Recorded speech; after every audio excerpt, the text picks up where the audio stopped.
First, let me say that I have a very firm view of what the book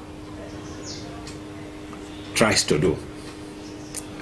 I appreciate the difficulties that the author must have undergone in the process of trying to write that book. I like the fact that he wrote the book.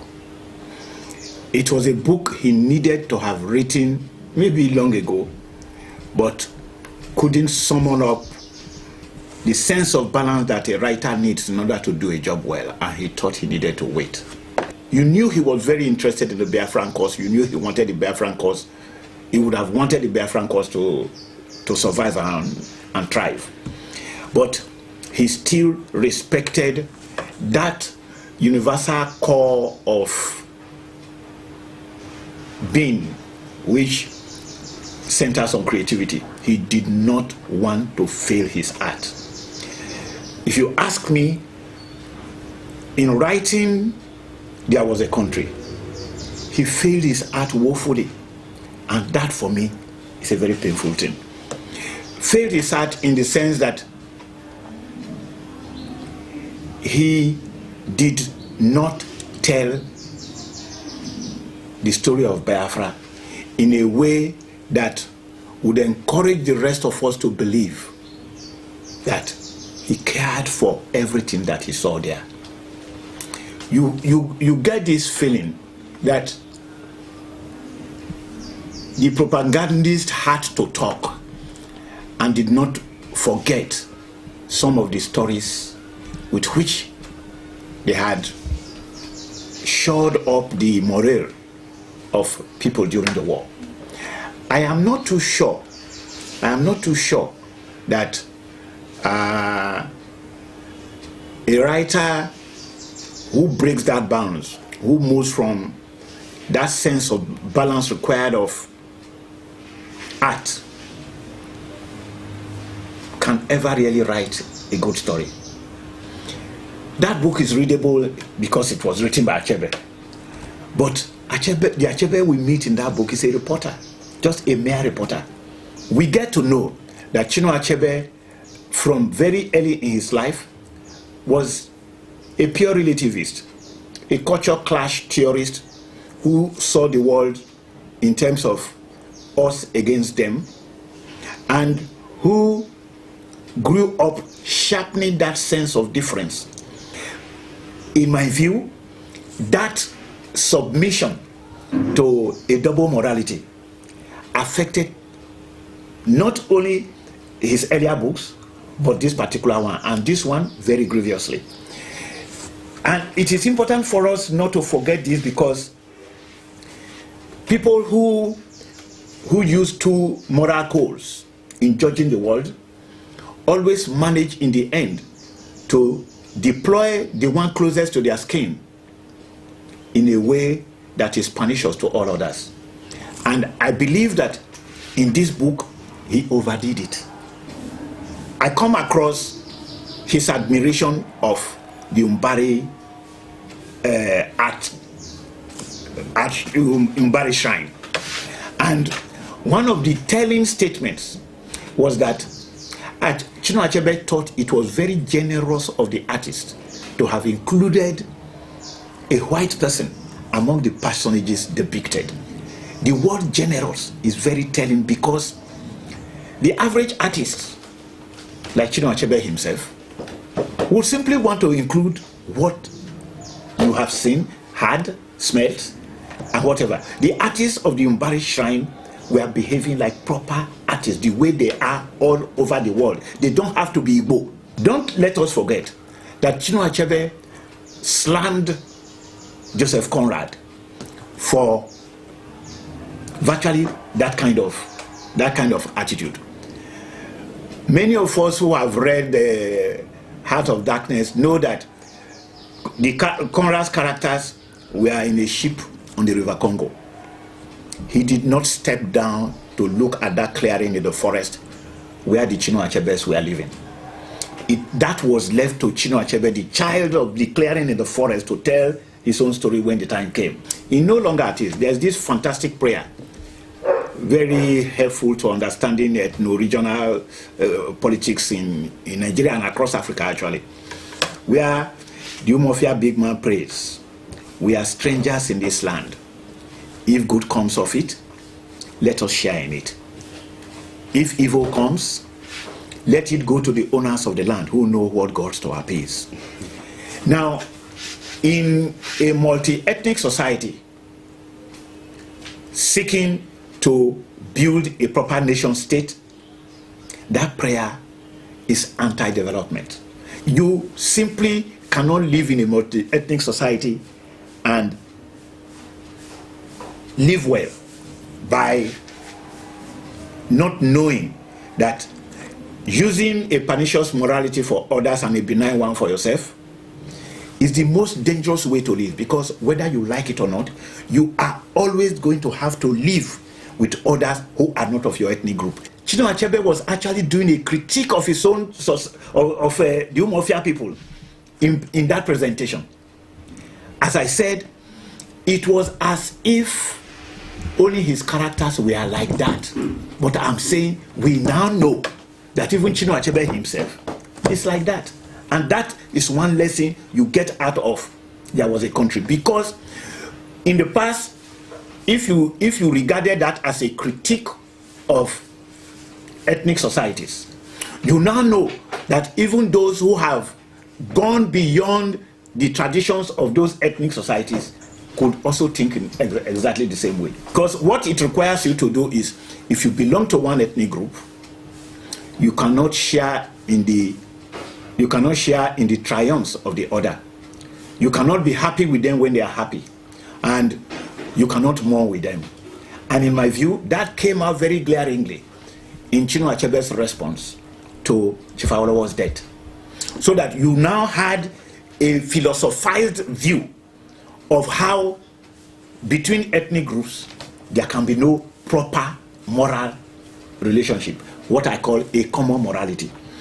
For me, what is really goring is that it tends to present these various ethnic groups as compartments that do not mesh or mix.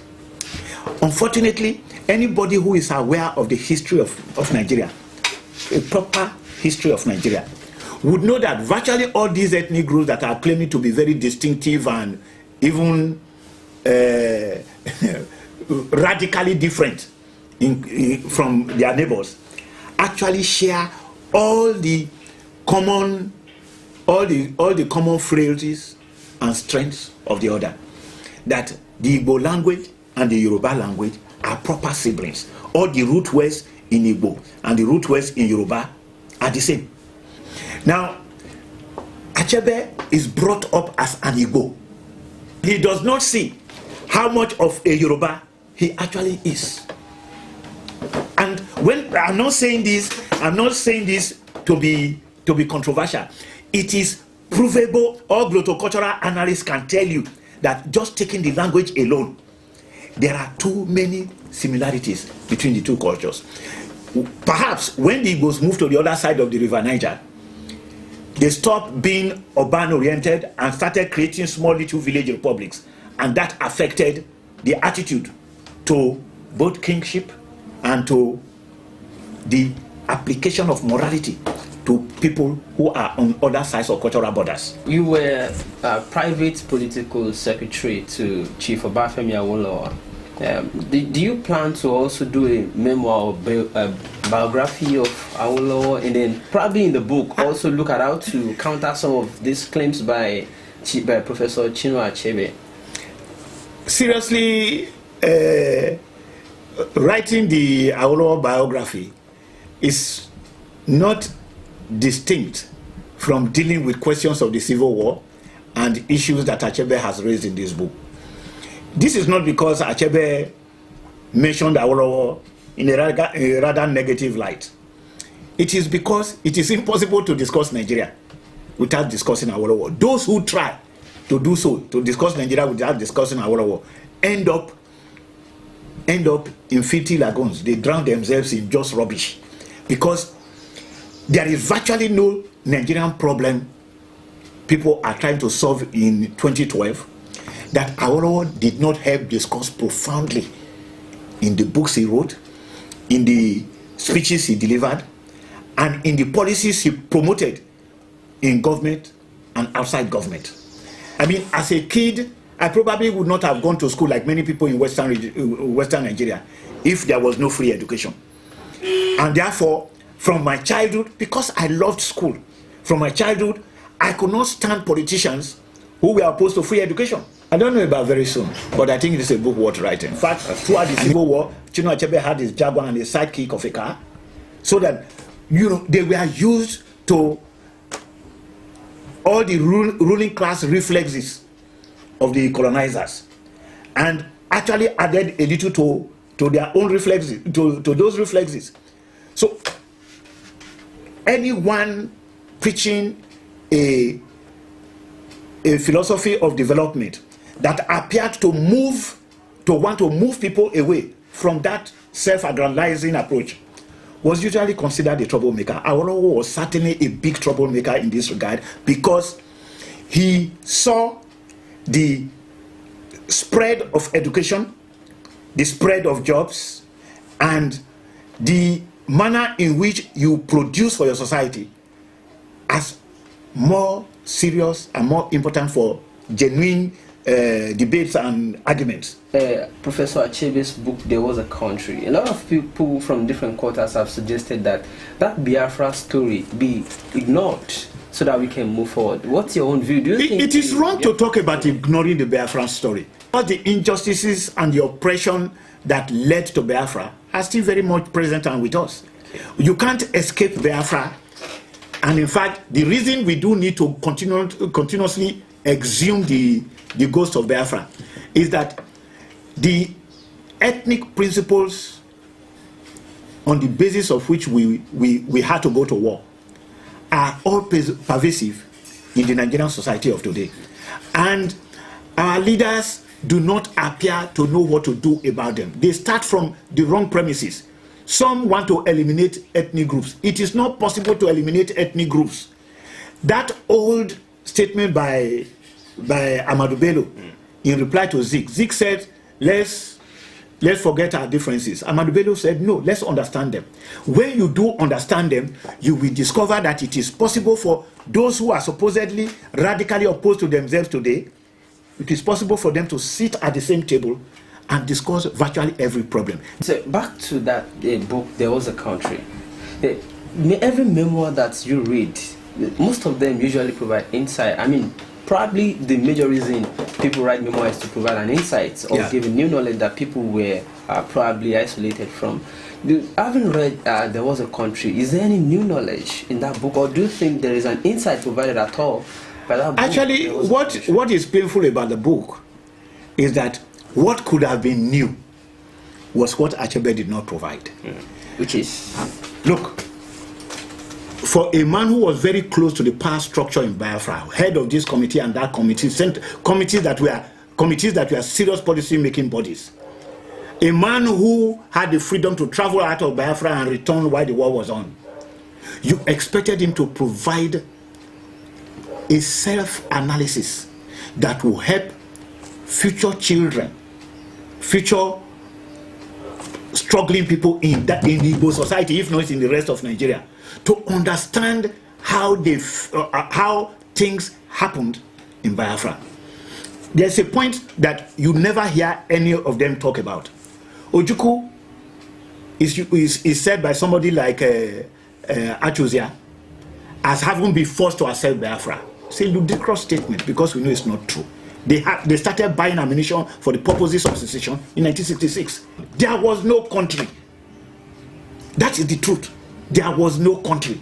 Biafra was a ragtag army that shouldn't have been allowed to get into any war front. Okay, so having agreed that Biafra story is a very, very important part of Nigerian history, do you see it? Do you see Nigeria getting to the point where the Biafra story is being taught in schools so that younger generations? If we want to teach the Biafra story in schools, I tell you, one of the reasons they stopped teaching history was that they couldn't tell Awolowo's story.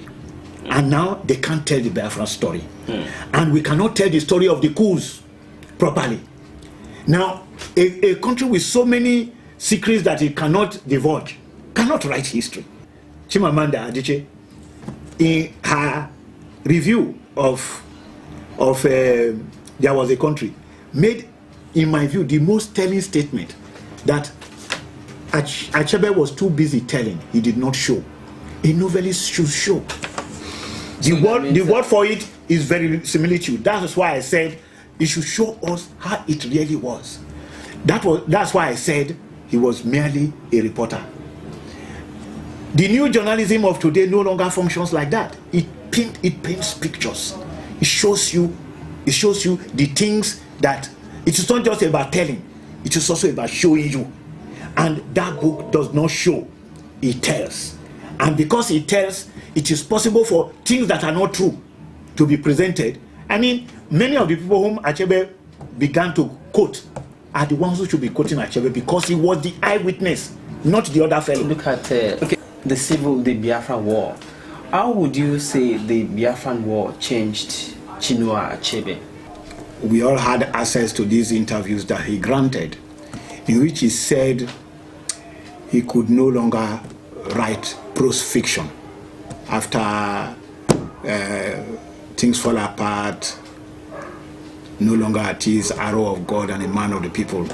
I mean, the war came and he could no longer exercise the sense of balance with which we approach the earlier books.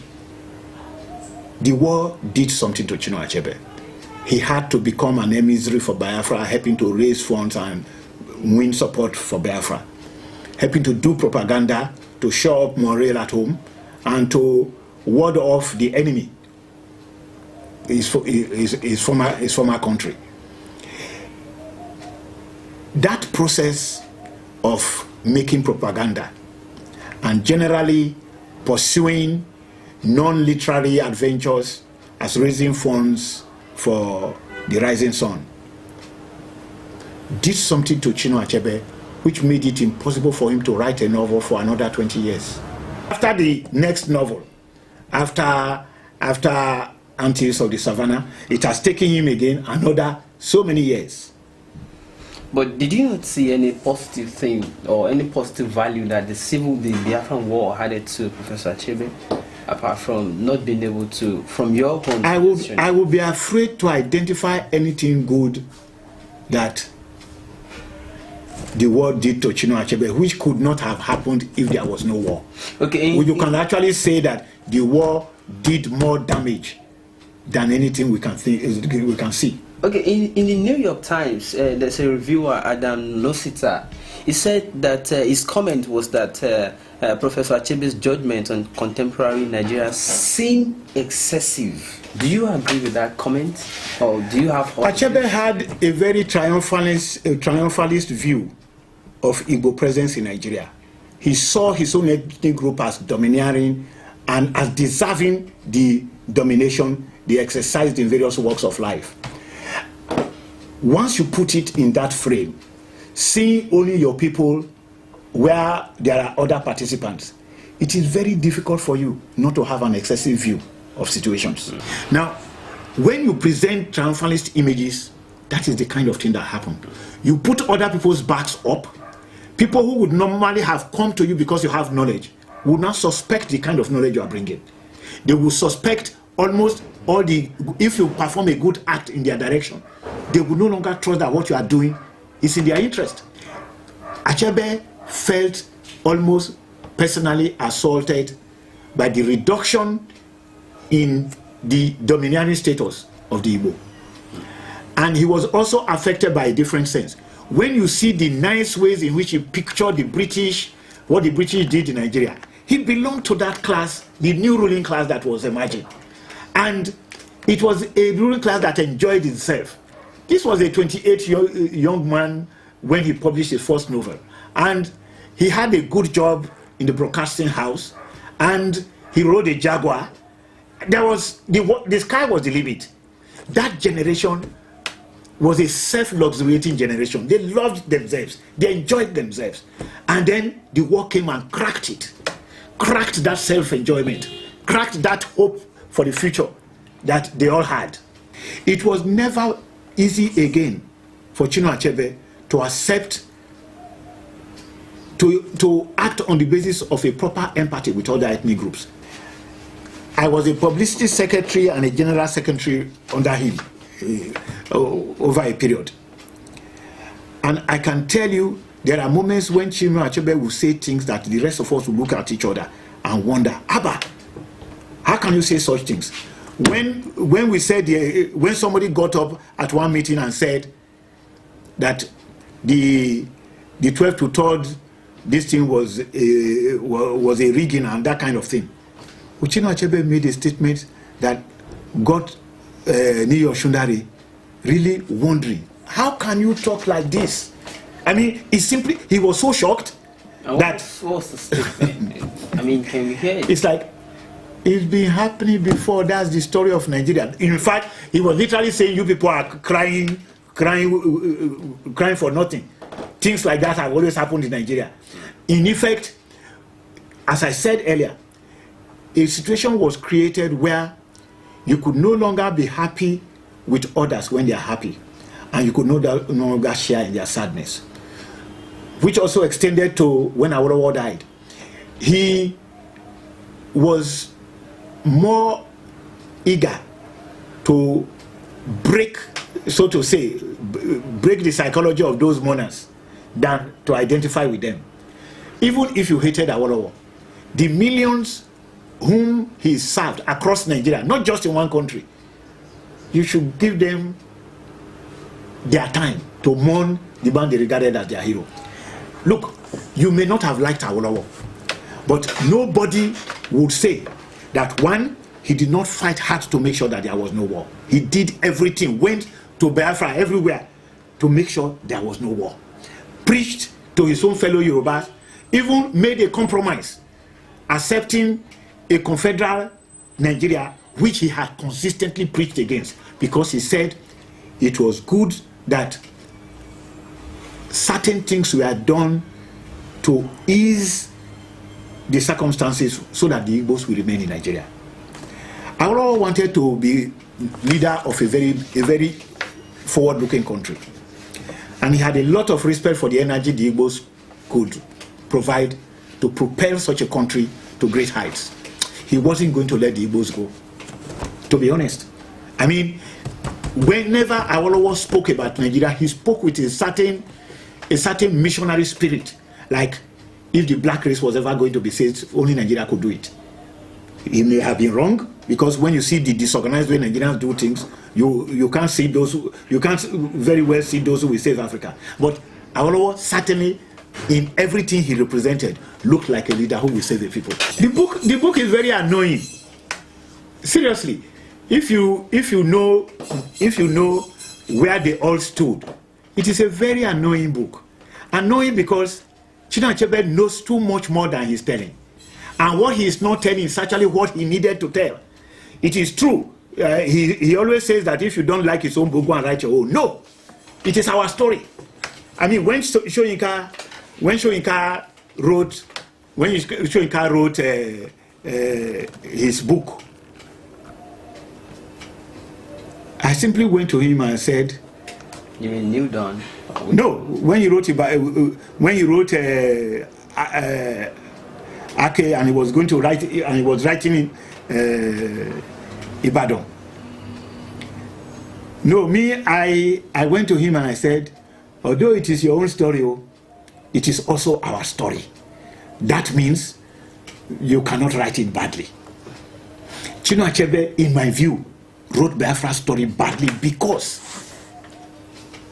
he became a foreign correspondent, telling me from the outside about Biafra rather than talking to me from the inside. There were stories to be told from the inside that he did not tell. So let's round off with this. There have been calls from different quarters that since everybody would write and the way people write these days, they seem to be governed by their own ethnic sentiments. And don't you think they have been making calls from different quarters that since everybody wants to be so governed by his own ethnic ground, doesn't want to mix his own feelings with other ethnics, why not let different ethnics or tribes be on their own so that everybody stays and govern himself? You know, there will be pogroms if you divide Nigeria. The same pogroms that were happening before will still happen. In the way that Ghanaians come to Nigeria and they are driven away, and Nigerians go to Ghana and they are driven back home, until you create a civilized culture out of building proper educational systems, creating merit as a basis for ensuring that people live well, properly ensuring that people work and produce rather than, you know, play as a cargo cult devotees, just waiting for goods from elsewhere. Odia Ofeimun, a public analyst and a writer, is also a critic, and we have been looking at the book published recently by Professor Chinua Achebe, There Was a Country. And that is a wrap for us. Thank you very much for staying.